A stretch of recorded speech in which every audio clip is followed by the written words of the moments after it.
Assalamualaikum warahmatullahi wabarakatuh. Kaifa halukum? Kaifa asbahtum? Kaifa amsaitum? Insyaallah asbahtum wa kuntum fil khair. Pada kesempatan kali ini kita akan memasuki pelajaran baru, itu pertemuan yang ke-9 atau materi yang ke-9. Kita akan membahas terkait dengan jumlah fi'liyah atau kalimat verbal. Kita akan langsung masuk ke dalam materi. Jadi saya akan sedikit mereview ya. Yang kita kemarin dari awal hingga kemarin pertemuan yang ke-7 kita telah belajar yang dinamakan dengan jumlah ismiyah ya. Jadi kalau kalimat sempurna dibagi itu bisa dikategorikan menjadi dua bentuk atau dua macam ya kalimat. Yang pertama adalah kalimat nominal, yaitu kalimat yang predikatnya merupakan kata benda. Sedangkan kalau kalimat verbal adalah kalimat yang predikatnya merupakan kata kerja. Nah, kalau di dalam kalimat nominal subjek dan predikatnya yaitu disebut dengan mubtada khobar. Kalau dalam kalimat verbal subjek predikatnya disebut dengan fi'il wa fa'il. Nah, yang menarik adalah dalam bahasa Arab ya susunannya bukan subjek dan predikat untuk kalimat nominal, tetapi dia predikat dulu baru diikuti oleh subjek.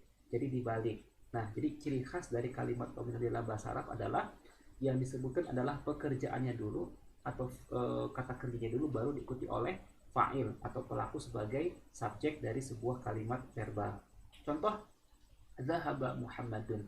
Dzahaba di sini adalah merupakan kata kerja ya. Kemudian dia diikuti oleh fa'il atau pelaku atau subjek dari pekerjaan tersebut. Nah, jadi dalam bahasa Arab ya pekerjaan atau kata kerja itu disebut dengan fi'il ya. Dari fi'il tersebut maka kalimatnya disebut dengan fi'liyah atau jumlah fi'liyah, kalimat verbal ya. Oke, kita akan langsung masuk ke slide selanjutnya. Jadi pada kesempatan kali ini kita akan membahas ya secara umum mengenalkan apa itu kata kerja dan bagaimana kita meletakkannya ya di dalam sebuah kalimat sempurna. Tapi saya tidak akan masuk terlalu mendalam, terlalu detail. Saya hanya akan memberikan gambaran umum supaya teman-teman semua punya gambaran apa sih kata kerja dalam bahasa Arab itu. Nah, jadi kata kerja di dalam bahasa Arab dalam pertemuan kali ini kita akan membahasnya ke dalam 3 aspek. Pertama, kata kerja berdasarkan tensisnya atau waktu. Kemudian kata kerja berdasarkan akar kata ya atau timbangan terima. Kemudian adalah kata kerja berdasarkan butuh atau tidaknya terhadap suatu objek.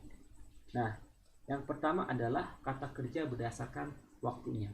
Dalam bahasa Inggris kita mengenal ada 16 tenses atau 16 waktu ya dari sebuah kata kerja. Nah, di dalam bahasa Arab sama seperti itu prinsipnya ya. Jadi kata kerja dalam bahasa Arab itu dia dibagi berdasarkan waktunya.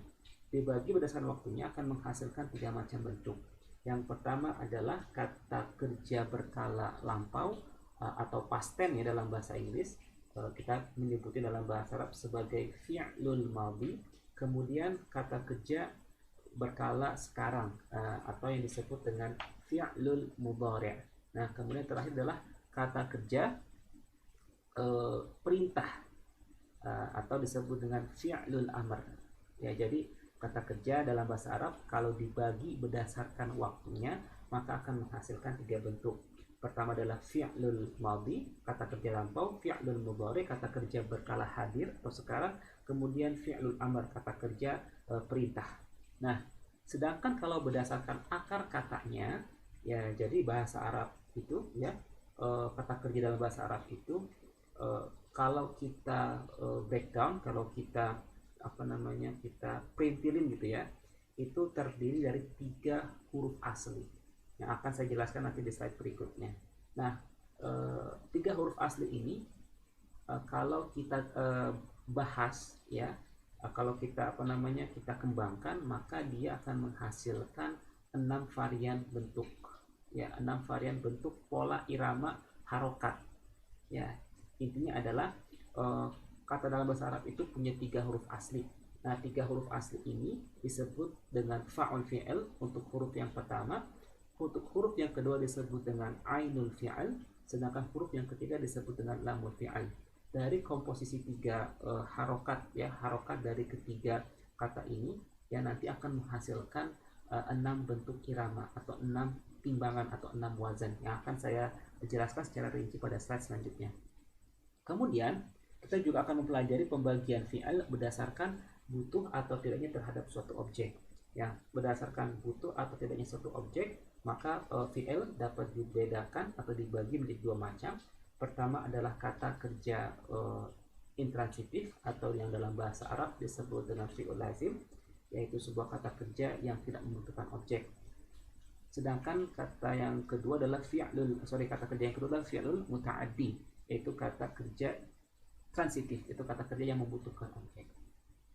Ya, sekarang kita akan masuk ke dalam pembahasan yang pertama ya, kata kerja berdasarkan waktunya. Nah, di sini ada dua kata kerja ya yang akan menjadi semacam pengenalan lah ya, dua kata kerja. Yang pertama adalah kata kerja menulis ya. Menulis itu dalam bahasa Arab disebut dengan kataba yaktubu. Qalidu ba'di, kataba yaktubu. Kemudian yang kedua adalah zahaba yadhabu, yaitu pergi. Nah, kalau kita lihat di sini ya, menghafal kosakata kata kerja dalam bahasa Arab itu langsung menghafal bentuk fi'il madinya dan fi'il mudhari'nya. Jadi kalau dalam bahasa Inggris kita kan mengenal ya, ada yang namanya past tense sama present tense. Nah, past tense dari kata kerja makan misalnya adalah ate, sedangkan presentnya bentuk kata kerja hadir adalah eat. Jadi istilahnya ketika kita menghafal kosakata kerja kata kerja dalam bahasa Arab, kita itu langsung menghafal ate dan langsung menghafal eat. Jadi ate, eat. Atau misalkan when dan go. Jadi kita langsung menghafal kata kerja lampau sama kata kerja berkala sekarang ya. Kita di sini ada kata bayak tubuh menulis, kemudian zahaba yadhabu.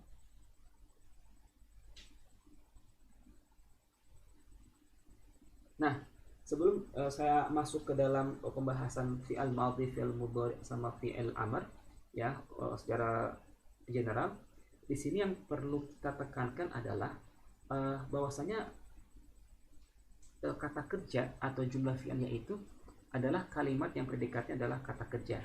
Nah, hal yang menarik adalah bahwasanya kata kerja di dalam bahasa Arab itu secara intrinsik atau inherent sudah mengandung pelaku di dalamnya. Untuk memberikan pemahaman yang jelas, kita akan membandingkan dengan bahasa Indonesia. Nah, dalam bahasa Indonesia ya, kata dia pergi adalah kalimat verbal ya, di mana subjeknya adalah dia dan predikatnya adalah kata kerja pergi. Berdasarkan itu, struktur kalimat verba bahasa Indonesia meniscayakan dia sebagai pelaku terpisah dari kata kerja, yaitu pergi sebagai predikatnya. Kalau dalam bahasa Indonesia, misalkan ya, sebuah kalimat verbal dia pergi, ya di situ dia atau subjek atau pelaku dari kata kerja pergi ini itu berbentuk atau bentuknya terpisah, ya. Jadi dia dan pergi itu dia terpisah, dua kata yang berbeda. Nah, sedangkan di dalam bahasa Arab kalimat verbal dia pergi itu diterjemahkan cukup dengan kata yadhabu. Jadi di dalam kata yadhabu itu ya, itu sudah mengandung subjek secara otomatis atau secara inherent. Jadi sudah tertanam ya, atau sudah mengandung secara otomatis pelaku di dalam sebuah kata yadhabu. Nah, dari mana kita tahunya bahwasanya pelakunya itu adalah orang ketiga tunggal ya, laki-laki yadhabu itu adalah artinya dia pergi. Nah, dari mana kita tahu kok kata kerja yadhabu ini itu pelakunya adalah orang ketiga tunggal laki-laki atau dia? Nah, itu diketahui dengan kita melihat huruf pertama dari kata kerja tersebut. Dari kata yadhabu kita melihat ada huruf ya di situ. Nah, kata ya ini merupakan prefix atau awalan ya. Jadi nanti setiap kata kerja dia akan berubah awalannya ya, berubah awalan atau berubah akhirannya sesuai dengan apakah dia fi'il madhi, apakah dia fi'il mudhari. Dalam konteks fi'il mudhari atau kata kerja hadir dalam hal ini, maka ketika nanti kita akan mengekspresikan ya kata kerja untuk orang pertama, untuk orang kedua, maka awalannya ya atau prefiksnya itu dia akan berubah sesuai dengan pelakunya. Nah, disinilah salah satu karakteristik unik ya dari kata kerja dalam bahasa Arab, di mana sebuah kata kerja secara otomatis dia akan menunjukkan pelakunya. Maka setiap kata kerja dalam bahasa Arab itu akan berubah-berubah, akan sangat bervariasi sesuai dengan perilakunya. Oke ya. Kemudian sekarang kita akan langsung masuk ya ke tadi pembagian kata kerja berdasarkan waktunya. Nah, berdasarkan waktunya tadi kita sudah mengenalkan ya, ada yang disebut dengan fi'il madhi, itu kata kerja lampau, kemudian fi'il mudhari itu kata kerja berkala sekarang, nah kemudian fi'il amr atau kata kerja perintah. Nah,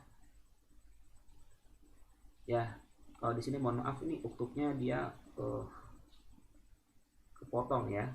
Jadi contohnya adalah kataba yaktubu, uktub ya, kataba yaktubu uktub.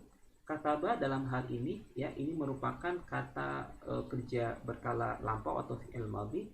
Yaktubu merupakan kata kerja berkala hadir atau fi'il mudhari. Kemudian di sini mohon maaf potong uktub.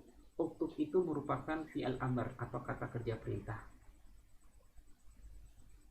Nah, jadi saya mengulang sekali lagi ya. Jadi pelaku atau subjek di dalam bahasa Arab ya ditentukan bentuk akhir atau sufiksnya.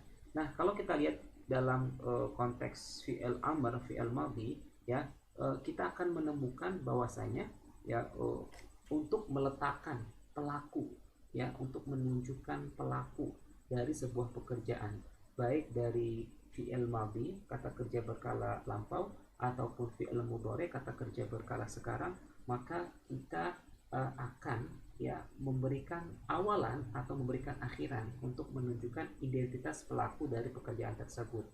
Nah, oleh karena itu konsekuensinya adalah bahwa kata kerja dalam bahasa Arab akan selalu bervariasi sesuai dengan domirnya atau kata ganti orangnya. Nah, hal ini ya berbeda dengan bahasa Indonesia ya, di mana sebuah kata kerja itu dia bersifat tetap meskipun pelakunya yaitu berubah berganti-ganti. Ya, contoh misalkan kata kerja makan. Kata kerja makan ketika dia disandingkan dengan dia sebagai pelaku, maka kata kerja tidak akan berubah. Contoh lain misalkan kamu makan. Kamu makan, dalam hal ini kata makan itu tidak berubah bentuknya. Dia tetap bentuknya makan. Ya, tidak ada penambahan kata atau perubahan kata di dalam kata makan. Sedangkan dalam bahasa Arab, kamu makan, saya makan, dia makan, maka kata kerja itu berubah. Mengapa? Karena sekali lagi di dalam sebuah kata kerja di dalam bahasa Arab itu dia sudah mengandung pelakunya, dia sudah menunjukkan secara khusus pelakunya. Contoh misalkan ya, di sini saya menggunakan fi'il mudhari ya, atau kata kerja berkala sekarang. Yang pertama adalah tadhabu. Nah, dengan yang kedua adalah yadhabu. Tadhabu dan yadhabu ini merupakan sama-sama bentuk kata kerja fi'lul mudhari untuk pergi. Tetapi kalau kita lihat antara tadhabu dengan yadhabu itu berbeda awalan atau imbuhan awal. Imbuhan awal ini kita sebut dengan prefix ya. Jadi prefix untuk kamu pergi dan prefix untuk dia pergi itu berbeda. Dia pergi menggunakan prefix huruf ya, sedangkan kamu pergi menggunakan prefix huruf ta. Nah, dari perbedaan penggunaan prefix ini itu bisa menunjukkan perbedaan identitas siapa pelaku dari pekerjaan tersebut. Nah, tapi sekali lagi ya, meskipun secara intrinsik ya kata kerja dalam bahasa Arab itu sudah menunjukkan pelaku tertentu, artinya setiap fi'il itu, setiap kata kerja itu sudah otomatis menunjukkan pelakunya siapa, tetapi ada kalanya khusus untuk orang ketiga kita membutuhkan pelaku yang bersifat ekstrinsik atau dia terpisah. Sekali lagi ini berfungsi untuk menunjukkan secara jelas. Misalkan ketika kita berbicara dia pergi, nah dia itu pasti butuh kita jelaskan lebih lanjut siapa dia itu. Nah, biasanya kita akan menambahkan pelakunya ya, yaitu misalkan al-ustadu atau guru. Tetapi sekali lagi yang mau saya jelaskan adalah meskipun kita tidak menambahkan al-ustadu setelah fi'al, itu sudah otomatis jelas bahwasanya yadhabu itu menunjukkan pelakunya adalah dia laki-laki. Tetapi di sini kita menambahkan al-ustadu untuk menjelaskan secara lebih lanjut dia laki-laki itu siapa, ya. Tapi kalau kita lihat di sini, ya, seperti yang saya jelaskan di awal, yadhabu, ya, sebagai kata kerja dan kedudukannya sebagai predikat dalam hal ini dia diletakkan di awal. Sedangkan al-ustadu yang berkedudukan sebagai fa'il atau pelaku atau subjek dalam konteks kalimat verbal, dia diletakkan setelah kata kerja, ya. Mau itu fi'al mudhari ataupun fi'al madhi maupun itu kata kerja berkala lampau atau berkala sekarang, keduanya sama. Kita meletakkan fi'ilnya terlebih dahulu, kita meletakkan kata kerja terlebih dahulu, baru dia diikuti oleh subjeknya atau oleh fa'ilnya, ya. Nah, sekarang pertanyaannya begini, mungkin nggak sih kalau misalkan kita meletakkan subjeknya terlebih dahulu atau fa'ilnya terlebih dahulu untuk diletakkan di awal, baru diikuti oleh kata kerjanya? Jawabannya adalah mungkin. Tetapi ketika kita meletakkan fa'ilnya atau meletakkan kata kerjanya, kata bendanya di awal, ya, maka otomatis struktur kalimatnya pun berubah. Dia tidak lagi digolongkan sebagai kata kerja, namun dia digolongkan sebagai kalimat nominal. Menarik bukan? Menarik. Jadi dalam bahasa Arab, definisi dari kalimat nominal atau kalimat verbal, definisi dari kalimat verbal adalah sebuah kalimat yang terdiri dari kata kerja plus pelaku. Di situ sekali lagi patokan adalah kata kerja dulu baru pelaku. Maka ketika dia dibalik, berubahlah strukturnya. Dia bukan lagi kalimat verbal, tetapi sudah dikategorikan sebagai kalimat nominal. Mengapa? Karena dalam hal itu ketika kita meletakkan fa'ilnya atau pelakunya sebagai kata benda, ya, kata benda itu kan dalam hal ini pelaku itu kan digolongkan sebagai kata benda. Misalkan al-ustadu itu kata benda hidup. Nah, ketika kita meletakkan kata bendanya di depan, otomatis dia akan menjadi mubtada dalam konteks kalimat nominal. Nah, ini sekali lagi perlu saya jelaskan, tapi tidak usah terlalu dipusingkan. Ini hanya sekedar informasi. Yang perlu kalian tekankan adalah ketika membuat sebuah kalimat verbal, maka yang harus diletakkan di awal adalah fiilnya, pekerjaannya, baru nanti diikuti oleh fa'ilnya atau pelakunya, gitu ya. Nah, sekarang kita akan membahas, ya, pembagian kata kerja berdasarkan akar katanya. Nah, jadi dalam bentuk aslinya tanpa tambahan sufiks ataupun prefiks, seluruh kata kerja di dalam bahasa Arab terdiri dari 3 huruf dasar. 3 huruf dasar ini akan berkembang nantinya dengan imbuhan awalan, prefiks, atau akhiran, ya, sufiks, guna menunjukkan pelaku dari pekerjaan tersebut. Nah, 3 huruf asli tersebut dapat dilihat pada bentuk fi'il madhi untuk orang ketiga tunggal. Contoh, kataba yaktubu, ya. Ya, saya akan sedikit ini, ya, kataba yaktubu. Nah, kataba yaktubu.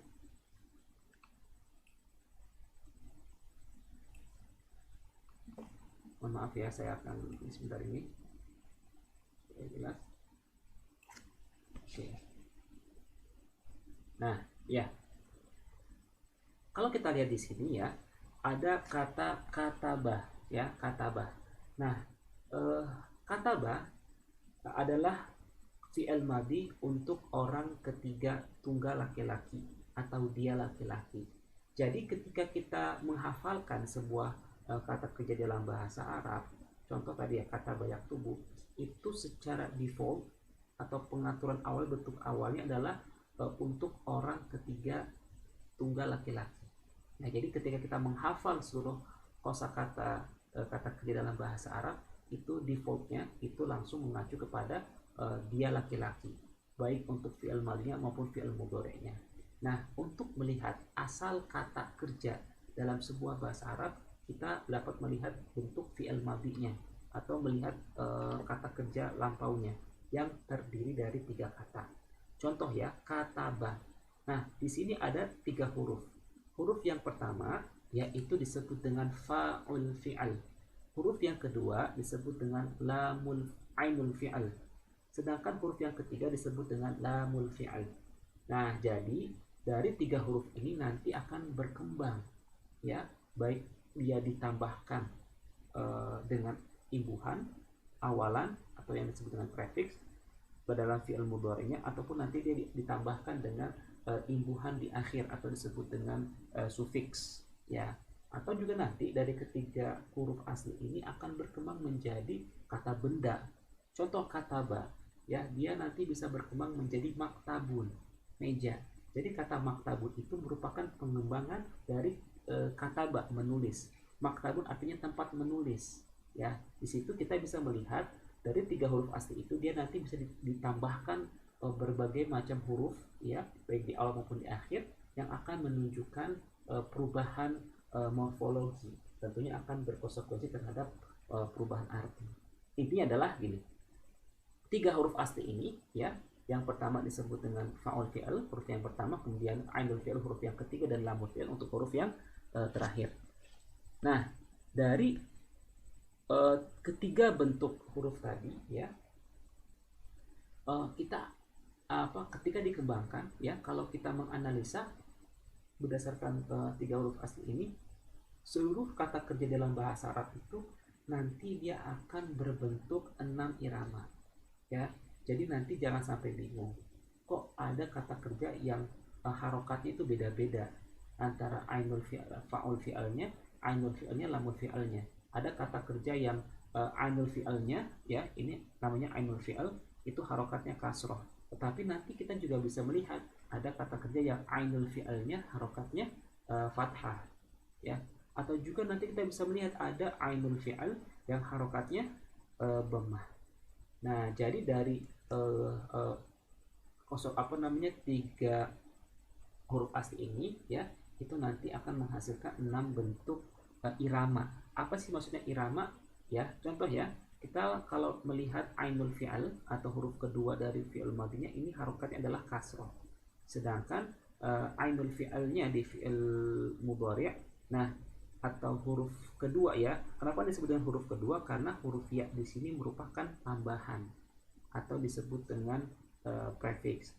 Nah, tapi untuk memudahkan saya akan bilang ini huruf ketiga lah ya. Jadi huruf ketiga, huruf ketiga di fi'il mudhari'nya itu harokatnya a.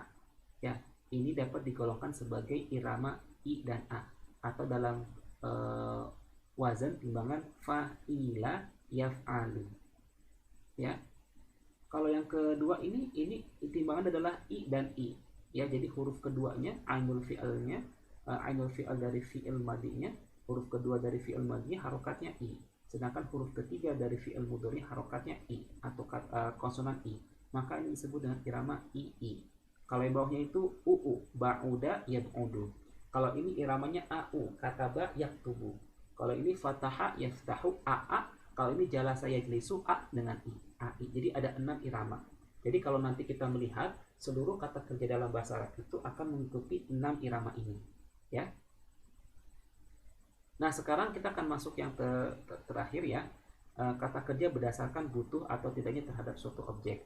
Seperti halnya di dalam bahasa Indonesia, berdasarkan perlu atau tidaknya terhadap suatu objek, kata kerja dalam bahasa Arab itu dibagi menjadi 2 macam, yaitu kata kerja transitif, kata kerja yang membutuhkan objek, dan kata kerja intransitif, kata kerja yang tidak membutuhkan objek. Contoh yaktubu Hasanu ad-darsa. Ya, di sini kata yaktubu merupakan kata kerja transitif atau disebut dengan fi'lul muta'addi, sebuah kata kerja yang membutuhkan objek. Nah, kalau kita bandingkan dengan kalimat yang kedua, ya yajlisu Hasan. Ya, di sini yajlisu atau duduk itu merupakan kata kerja intransitif atau fi'lul lazim, dia tidak membutuhkan objek. Nah, ketika kita membentuk kalimat dalam pola yang pertama, maka untuk menjadikan kalimat itu sempurna kita harus menambahkan objek. Ya, sedangkan kalau pada kalimat yang kedua kita tidak perlu menambahkan apapun. Kalau kita mau menambahkan misalkan kata keterangan, itu sifatnya adalah opsional. Contoh yajlisu Hasanun 'alal kursi, Hasan duduk di atas kursi. Tanpa kita menambahkan di atas kursi, maka kalimat itu sudah dapat dipahami. Ya, jadi penambahan di atas kursi itu hanya sekedar keterangan. Sedangkan kalau di pola yang pertama, yaktubu Hasanun ad-darsa, Hasan menulis pelajaran. Pelajaran di sini adalah penting untuk dituliskan, untuk dijelaskan, karena dia kedudukannya sebagai objek. Ya, ini ya adalah gambaran umum ya dari apa yang kita pelajari pada pertemuan kali ini. Pertama adalah pembagian fi'il berdasarkan kata kerjanya, berdasarkan waktunya, itu menghasilkan 3 varian. Ada fi'il madhi, fi'il mudhari, dan fi'il amar. Kemudian kalau berdasarkan huruf aslinya, ya, dari fa'ul fi'ilnya, ainul fi'il atau lamul fi'ilnya, dia akan menghasilkan 6 timbangan. 6 timbangan apa sih? 6 timbangan pola irama, ya. Di sini kalian bisa nanti melihat ya, di slide itu ada yang saya merahkan hurufnya, itu merupakan irama, ya, irama dari kata kerja fi'il mudhari'nya dengan kata kerja fi'il madhi'nya, ya. Ada yang polanya ia, ada yang polanya au. Nah, ini hanya sekedar untuk memetakan, ya. Jadi kalian nanti ketika menemukan sebuah kata kerja, kalian sudah bisa menganalisa, oh ini merupakan timbangannya masuk ke pola irama, misalkan au. Au itu namanya fa'ala yaf'ulu. Kalau aa fa'ala yaf'alu. Kalau ai fa'ala yaf'ilu. Kalau uu fa'ula yaf'ulu. Kalau ii fa'ila yaf'ilu. Kalau ia fa'ila yaf'alu, ya. Nah, sedangkan kalau tidak terhadap objek, tadi yang saya sudah jelaskan, ada yang fi'il muta'addi, ada yang fi'il lazim. Oke, ini saja ya yang dapat kita pelajari pada pertemuan kali ini. Semoga teman-teman bisa mendapatkan insight baru untuk pelajaran jumlah fi'liyah atau kalimat verbal. Demikian, terima kasih. Kurang lebihnya mohon maaf. Wassalamualaikum warahmatullahi wabarakatuh.